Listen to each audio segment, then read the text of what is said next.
नमस्कार. गणेश चतुर्थी फक्त पूजा नाही तर एक सामाजिक आणि भावनिक सोहळा कसा आहे हेच यातून उलगडण्याचा आपला प्रयत्न राहील. नक्कीच.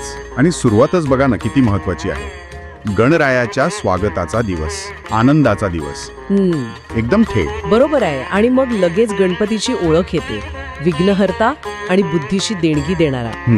हे फक्त शब्द नाहीत ना. म्हणजे विघ्नहर्ता म्हटलं की लोकांच्या मनात लगेच येतं अडचणी दूर करणारा देव. हो. आणि बुद्धी देणारा म्हणजे ज्ञानाची देवता. हे दोन्ही पैलू सुरुवातीलाच का मांडले असतील असं वाटतं? मला वाटतं यातच गणपतीच्या लोकप्रियतेचं मूळ आहे. लोकांना रोजच्या जगण्यात अडचणी येताच की. बरोबर. त्यासाठी दिलासा हवा असतो आणि प्रगतीसाठी बुद्धी ज्ञान हवं असतं. म्हणजे ह्या दोन्ही गोष्टी देणारा देव म्हणून गणपतीकडे पाहिलं जातं. आणि मग लगेच पुढचं वाक्य येतं, घरा घरातला लाडका. हो. हे लाडका म्हणणं खूप महत्वाचं आहे. म्हणजे देव म्हणून जे एक अंतर असतं ना ते कमी होतं. एकदम कुटुंबातलाच एक सदस्य वाटतो. किती आपुलकी आहे या शब्दात. अगदी अगदी. देवत्वाकडून आपलेपणाकडे नेतो हा शब्द. आजच्या दिवशी प्रत्येक घरात गजर असतो, गणपती बाप्पा मोरया. हो. हा गजर ही फक्त घोषणा नाहीये. नाही. ज्या पद्धतीने हे मांडले ना, असं वाटते की घरातल्या प्रत्येकाच्या भावना आहेत त्यात.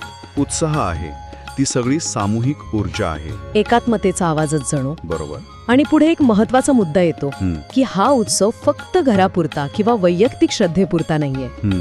स्रोत म्हणतो हा एक एकत्र येण्याचा, समाजाला जोडण्याचा मार्ग आहे. म्हणजे थेट सामाजिक पैलूवर भर दिलाय. हो.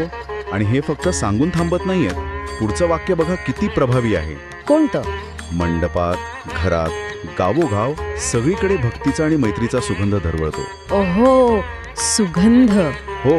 म्हणजे हा फक्त फुलांचा वास नाहीये. नाही नाही. हे रूपक आहे. म्हणजे भक्ती आणि मैत्री या ज्या अमूर्त भावना आहेत ना, त्यांना सुगंधासारख्या इंद्रियगम्य अनुभवाशी जोडलंय.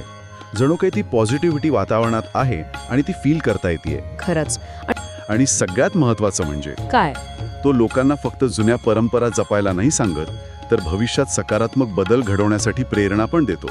या वर्णनाचा भर त्या ह्युमन एलिमेंटवर जास्त आहे असं मला वाटतं. लोकांवर होणारा परिणाम, त्यांच्या भावना, त्यांचे संबंध. आणि हे आपल्याला एका विचाराकडे घेऊन जातं की जेव्हा आपण कुठल्याही सांस्कृतिक परंपरेचं किंवा सणाचं वर्णन करतो तेव्हा आपण नक्की कशावर भर देतो?